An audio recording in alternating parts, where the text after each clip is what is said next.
This is the history of Chechnya, and I'll be discussing the demographics, the formation of the Chechen Republic, and the beginnings of the Russian and Chechen War. So I'll be giving you pretty much an overview, and then Robert, he'll be going into more detail about the specific events. So the demographics are in Chechnya, there's about 1,269,000 people, and that's projected from a Russian census in 2010. There are around 60 different ethnic groups that reside in the Caucasus region and 50 different languages. Some of those languages are Chechen, Russian, English, and Batsi. Batsi is a language spoken by the farmers on there. Chechens make up the vast majority of the republic's population at 93.5%. Other groups include Russians at 3.7%. However, there is speculation that the only Russians that still reside within the republic are those who are in the military. The Kumyks represent 0.8%, the English 0.3%, and some smaller groups making up less than 0.5% of the total population, and that's combined. The capital is Granzi. Chechen Republic totals about 7,452 square miles, and it has 3 regions. Down south is the Greater Caucasus. Peaks from the southern republic boundaries, with the highest peak being Mount Tabulosma. Broad valleys of the Tarik and Sunja rivers make up the 2nd region. Nogay Steppe, plains of the north, make up the 3rd region. And war has taken place in all of the land, really. There are regions where war is greater, but for the most part, it's all over the land. Effects of the war destroyed Chechnya's economy, and the petroleum industry was the first sector to be rebuilt. Oil is their biggest resource, and because of the war, production of oil is significantly lower. Unemployment is in the range of 60 to 70%. Smuggling and bartering represents a significant amount of Chechnya's economy. Over 60,000 apartment buildings and private homes has been wrecked in Granzi, and less than 4% has been rebuilt. It's not a lot of rebuilding. This is a map of the region of Chechnya. As you can see, Chechnya right there. Then to the left, you got Ingushetia. Then you got Dagestan to the right. Then below is Georgia and Turkey and Armenia. The Chechens, when war was breaking out over the land and stuff like that, a lot of them migrated to these neighboring places like Dagestan, Georgia, Turkey. Some went to Moscow.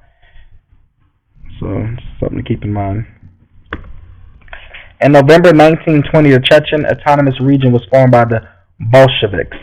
It was united with the English Autonomous Region in 1934 to form a joint Chechen-English Autonomous Region and became a republic 2 years later. Joseph Stalin, Soviet leader, accused Chechen-English region of collaborating with Germans. Groups were forced to push towards Central Asia, and the republic was disbanded. A Soviet leader reestablished the republic once the exiles were allowed back into their homeland. His name was Nikita Khrushchev. 1957. That's him right there. The fight, I don't know what he's doing. His hand is up. Power. Here's a picture of them, raving for their independence. In 1991, sectionist sentiments emerged, and the Soviet Union declined.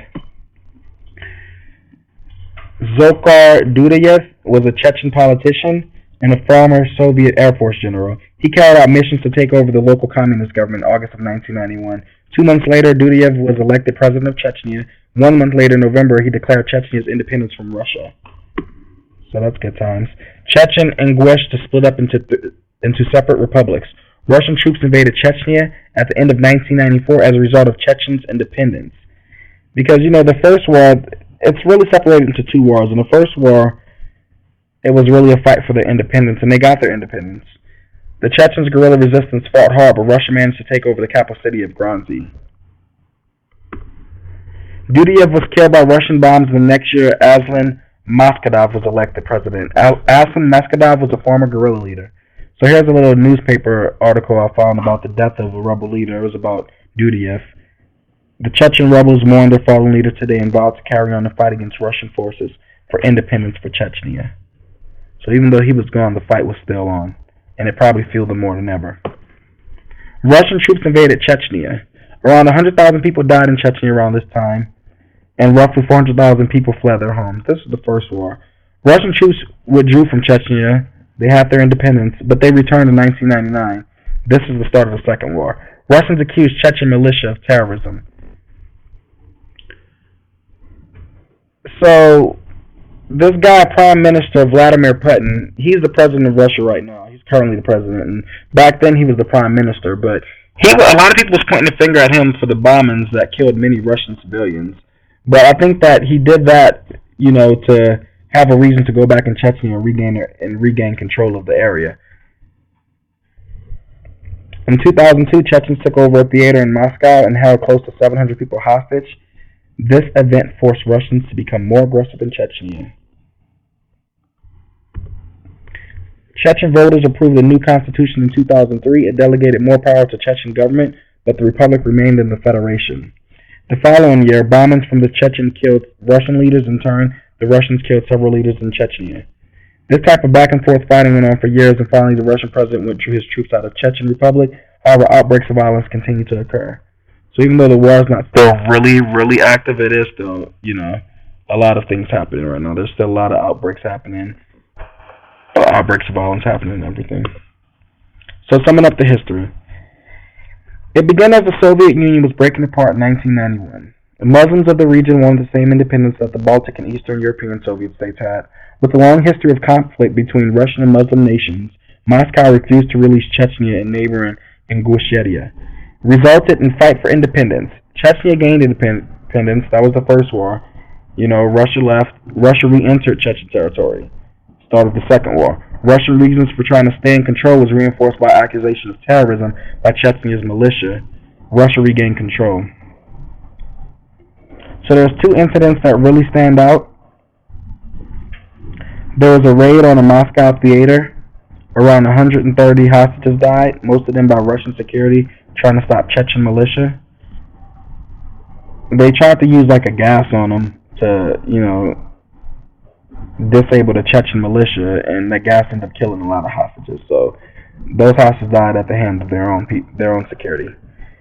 And another event that really stands out is the raid on a school that took place, resulting in over 330 people, mostly child deaths by the hands of Chechen militia. So a lot of children died in that raid, and a lot of them were killed by the Chechen militia. And it's a sad thing that kids have to be a casualty of war.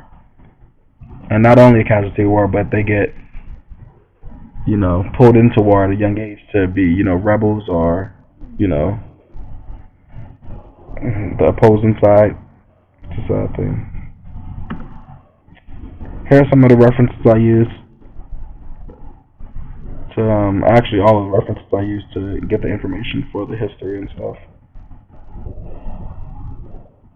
So with that said, it's all over.